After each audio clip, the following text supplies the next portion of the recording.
Hey guys, welcome to another commentary done by Diggity. Yeah, I know it's been a while. I apologize for that. We're going to have Best going up against Calm, the start off of the Mate MSL. This is Group A.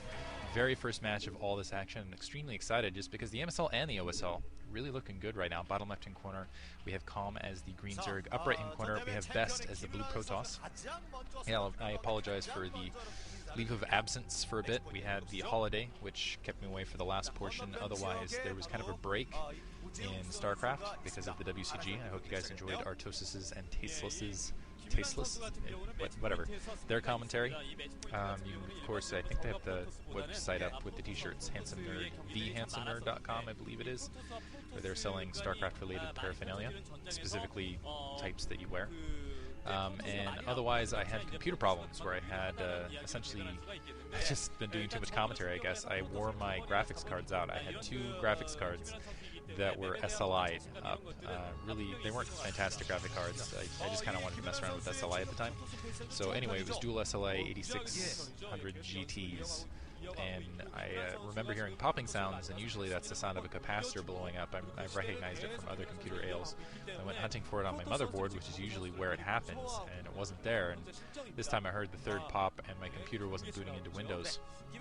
So I again examined my motherboard, and I found out that, yeah, I completely just ran out.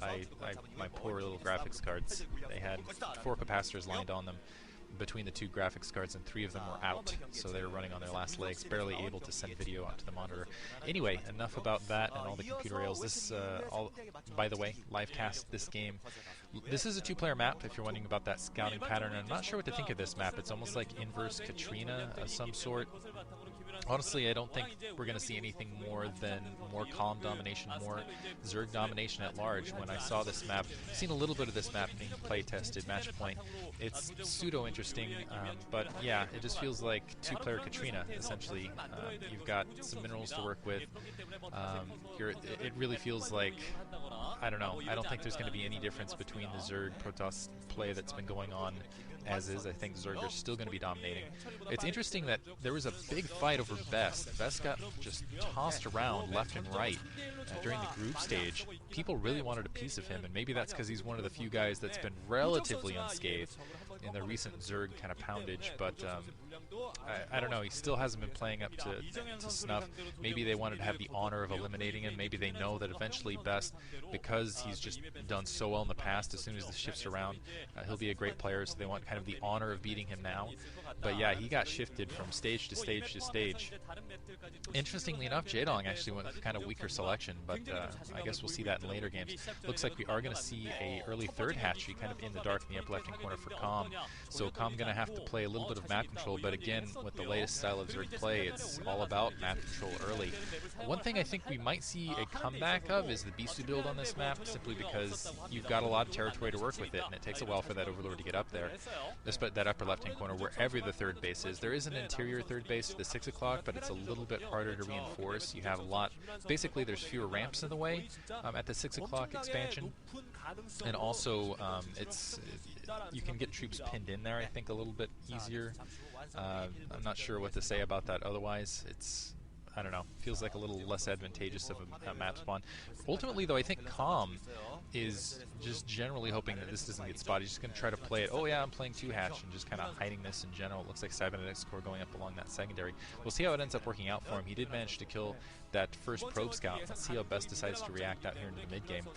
He's going to have that hatchery online in not too long, and I don't expect anything different from Calm, aside from just kind of standard Zerg play. It looks like he's already got that layer morphing, and it looks like Best has gone for that standard fast expansion. He's already got that gateway up. Again, I think I'm not sure if he knows it in kind of the dark here, but going that upper left-hand corner, taking out that Corsair, or taking out that Overlord with that Corsair, getting a Dark Templar at upper left-hand corner would really actually work out well for him. Let's see how he reacts to it, if he's going to be able to anticipate. He does have a probe heading out now, and let's see if it veers north or it heads south. And this is going to be actually very critical, because if it goes north, those Zerglings aren't going to be able to stop it in time. That could open up some opportunity. You can see Calm kind of a little bit nervous or twitching a little bit. He's like, go north, trying to will it that direction. Looks like a just thus far, some pretty standard tech. He's going to be able to back that Overlord off, second Simulator planted as well.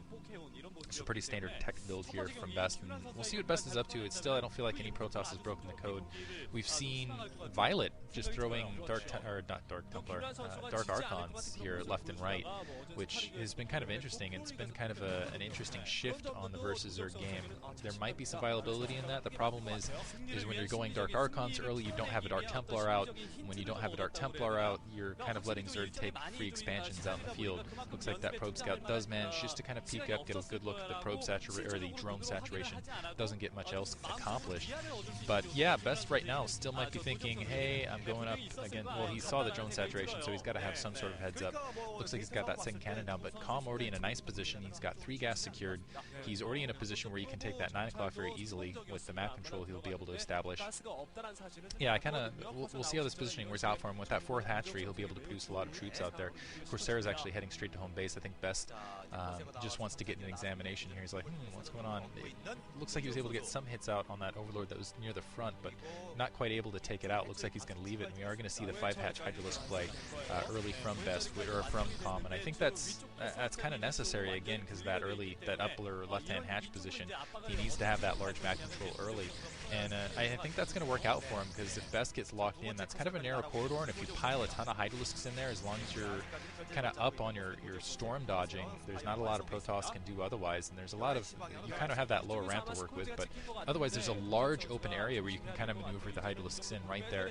You can see Best now getting a look at it. It looks like he's just getting away in time as the Scourge are popping. He's already got 2 Corsairs up. Building a photon cannon actually at the back of his base, so maybe expecting, well, I guess I have to assume that's just to protect the Corsairs against the Scourge, which is a little bit of an odd play. I think he may be a little bit worried about the tech switch, but he saw the 5 hatcheries. I'm not sure if he saw the Hydralisk den, but otherwise, yeah, I just have to assume he realizes he didn't have a cannon really in position. That's one thing when you're setting up your fast expansion near your front door. It's kind of in an awkward position to move your Corsairs that direction. You kind of have them pinned against that wall. So if you're fleeing, essentially, it can be somewhat dangerous. And it looks like Calm has that front door pretty well. That's the purpose right there, get rid of those Scourge. It's pretty well sealed off. Looks like we have a pretty heavy Dragoon composition, which a lot of Protoss have been doing to try to counter, because it's on that hammer's edge, either the High Templar or Corsairs and the Archons sort of thing, where you're investing your gas. So a lot of Protoss have kind of been going in between, going Dragoons, which are kind of a soft counter to Hydralisks, and do pretty well against Mutalisks. They have to worry about overwhelming numbers in Zerglings early on, though. So you really have to. I honestly don't think this is very viable against Zerg long term, though, simply because you get enough Zerglings, you get some other troops in there to support them, and the Dragoons just absolutely melt rather rapidly. So it looks like there's already plenty of plenty of Hydralisks to that upper left-hand corner. Best trying to march out, get a little bit of position, at least push back, and I expect him now just to actually put up several gateways to try to deal with this. But critically, he's going to have to rely on those Corsairs, and let's see if he can get anything done with it. You can see just some exploratory Zerglings running out and dying. Connor's actually been doing a poor job of keeping his Zerglings alive, but he's still in an excellent economic position, now moving out with a lot of the Hydralisks. He does need to reestablish some map control. I like how Best has been moving out, especially with those Corsairs, to just try to keep those Hydralisks back as best as possible. Looks like he's going to try to take that 3 o'clock position in the meantime, and he's still, with that force, trying to wander it out into the middle. He doesn't want to lose that attack force, but he still wants to engage where these ramps are in the middle of the map, make sure he doesn't lose position to this 5-hatch Hydra build, because if he does lose position, he's going to be absolutely crushed, especially into the late game. But and also this high Corsair count is really going to be beneficial in that regard, because there's always going to be those Hydralisks that have to stay back. That's also going to open up some of those Dark Templar to try to push these Hydralisks back otherwise. So it looks like Best is going to be able to establish this 3 o'clock, and you can just see on that 3 o'clock how dangerous that looks. Ooh, big Scourge force moving out in the field to try to engage those Corsairs, just trying to catch them off guard. Looks the Hydralisks, looked like for a second they were pinned back. Okay, they are in fact pinned back. A couple of them getting taken out. Oh, that kind of sucks. So you got 3 weakened, actually 4 weakened Corsairs. Most of them hit. It looks like only, I think, 1 or 2 got taken out there.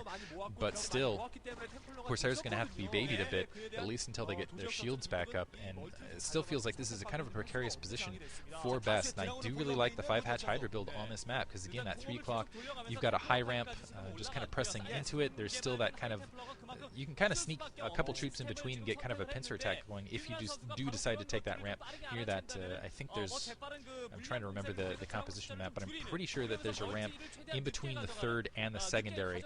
So if you move troops around, you can actually get interesting pincers from both directions. And as a result, what Protoss players have to do is they actually have to invest pretty heavily, like Best is doing, in cannons, because losing more Corsairs. Because they're having to invest heavier in cannons just because of the positioning and everything, it just gets really, really difficult.